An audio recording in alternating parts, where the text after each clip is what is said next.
Lorsque Jézabel fut informée de la mort de Naboth, elle dit à Akab, va prendre possession de la vigne de ce Naboth, qui a refusé de la céder pour de l'argent, car il n'a plus de Naboth, il est mort. 1 Roi 21:15. Naboth est un personnage qui apparaît dans le premier livre des rois et dont l'histoire s'avère dramatique. Il possède à Jézraël une vigne qu'il a hérité de sa famille et qui jouxte le palais d'Akab, roi d'Israël. Le souverain lui propose de la lui racheter pour qu'elle lui serve de jardin potager. La vigne intéresse peu Akab, mais le terrain si. Il est prêt à donner à Naboth ou bien de l'argent ou bien une autre vigne que ses pères n'ont pas cultivée. Il nie ainsi l'histoire de Naboth d'emblée, mais Naboth refuse car cette vigne est l'héritage de ses pères. Ils y ont peiné afin qu'elle lui parvienne et la loi défend toute aliénation des biens patrimoniaux.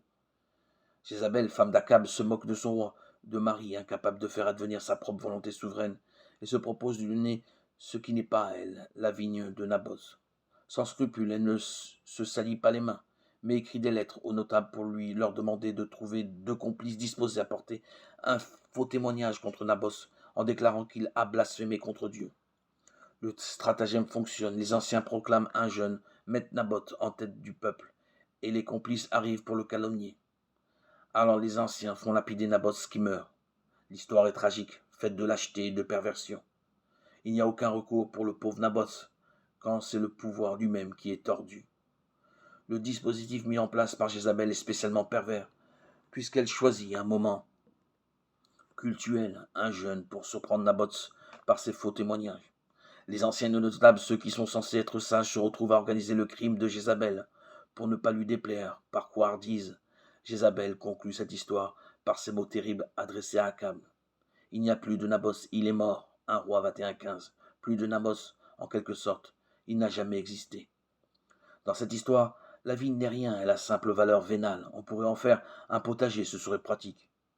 La vie de Naboth n'est rien au nom d'un pragmatisme sordide qui fait fi des personnes et de leurs liens. Le verbe prendre possession veut aussi dire en hébreu hériter. Akab s'auto-institue héritier de Naboth. Décidément, il n'y a plus de Naboth. Cette attitude d'Akab et de Jézabel sera la même que celle des grands prêtres qui condamneront à mort Jésus.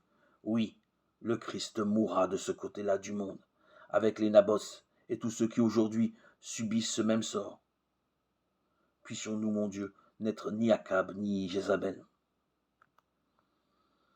Il vaut mieux qu'un seul homme meure pour le peuple que l'ensemble de la nation ne périsse pas. Jean 11, 50.